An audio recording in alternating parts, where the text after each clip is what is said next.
Hello student. आज हम लोग 11th क्लास में अकाउंट सब्जेक्ट में 2.3 का थ्योरी पार्ट्स पढ़ेंगे, जिसमें देखिए सबसे पहले तो आपको ये समझना है कि आपके स्रोत प्रलेख, जिनको हम वाउचर के नाम से भी जानते हैं, इसका आशय यानी अर्थ क्या होता है। ठीक है, तो ध्यान से सुनिएगा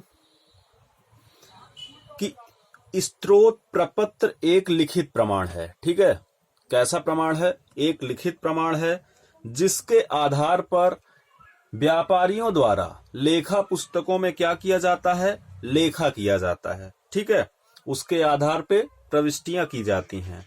और स्रोत प्रपत्र एक वैधानिक प्रलेख भी होता है। कहने का मतलब उस पे सरकार द्वारा वो वैध माना जाता है।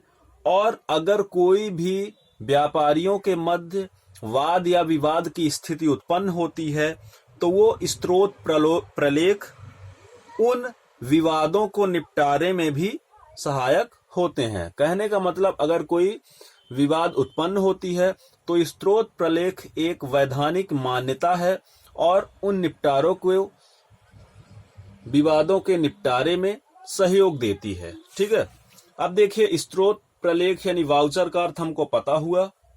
अब हम लोग समझते हैं कि ये कैसे कैसे हो सकते हैं, मतलब इनके प्रकार क्या हो सकते हैं। ठीक, तो सबसे पहले हम समझते हैं कैश मीमो। आपका पहला वाउचर है कैश मीमो।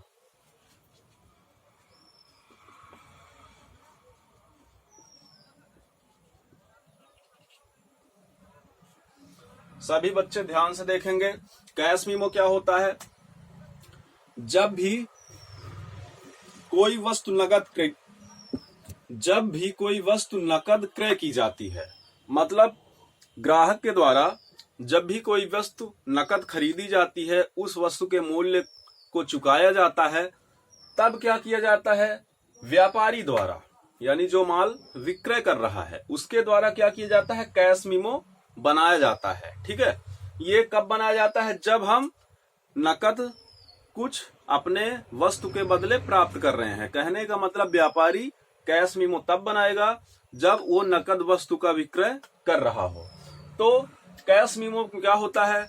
जो कस्टमर होता है उसका नाम होता है, अपने ग्राहक का नाम होता है, कौन सी वस्तु बेच रहा है उसका पूरा विवरण होता है, तारीख होती है और कितने रुपए में बेच रहा है, वो आपके कैश मीमो में होता है।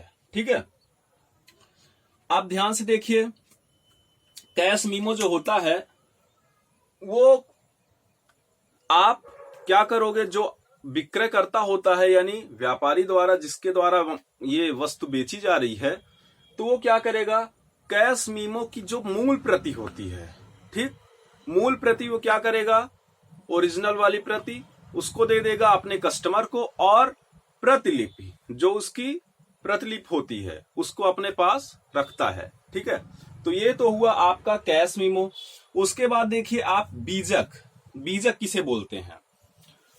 तो आपका बीजक जब कोई माल उधार विक्रय किया जाता है, ठीक, जब कोई माल उधार विक्रय, व्यापारी द्वारा कोई माल उधार विक्रय किया जाता है तो उसके लिए क्या किया जाता है? बीजक बनाया जाता है। ठीक है, बीजक में महत्वपूर्ण क्या बात होती है कि ये उधार विक्रय के लिए ही बनाया जाता है। इसमें भी सेम वही कि जितनी भी चीजों का विक्रय किया जाता है उनका विवरण होता है, मात्रा होती है, तिथि होती है, मूल्य होती है और कस्टमर का नाम होता है। ठीक, तो ये आपका हुआ दूसरा नंबर। आप इसको कैश मीमो। ठीक है, उसके बाद आपका बीजक।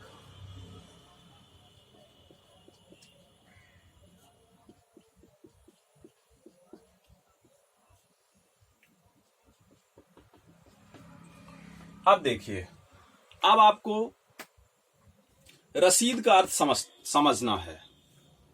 तो रसीद किसे कहते हैं? रसीद को हम लोग रिसिप्ट भी बोलते हैं।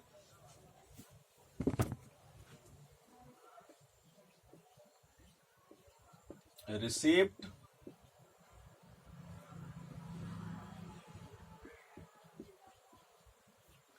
तो ध्यान से समझिएगा रसीद क्या कहलाती है।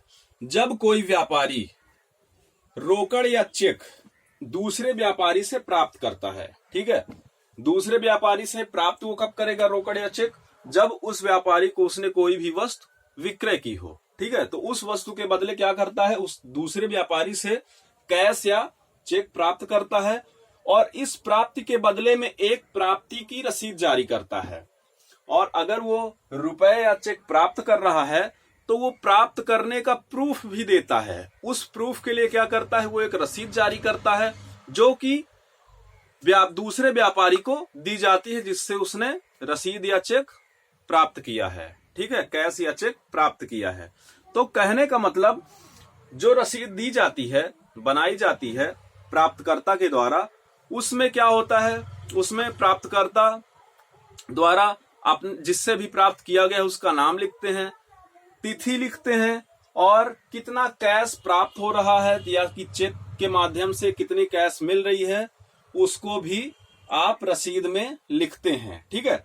इसकी मूल प्रति अपने ग्राहक को सौंप दी जाती है जिससे भी वो चेक प्राप्त कर रहा है और प्रतिलिपि स्वयं व्यापारी द्वारा रख ली जाती है, ठीक है।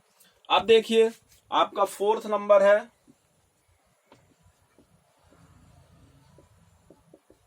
Debit note.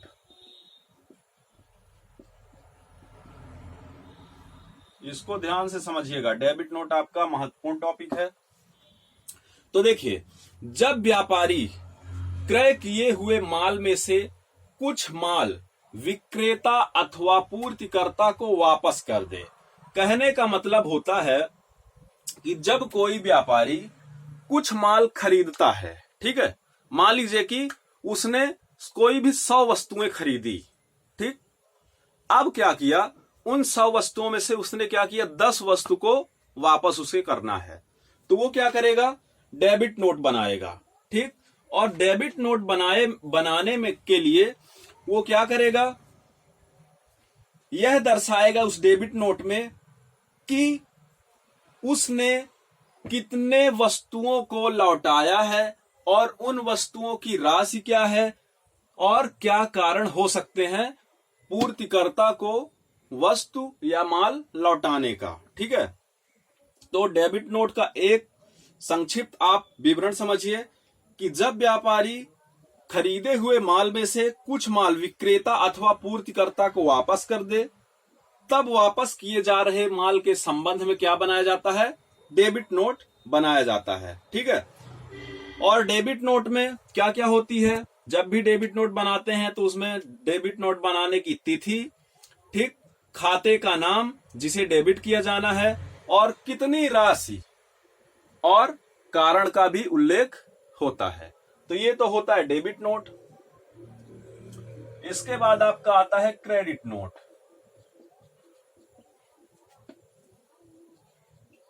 क्रेडिट नोट, ठीक है।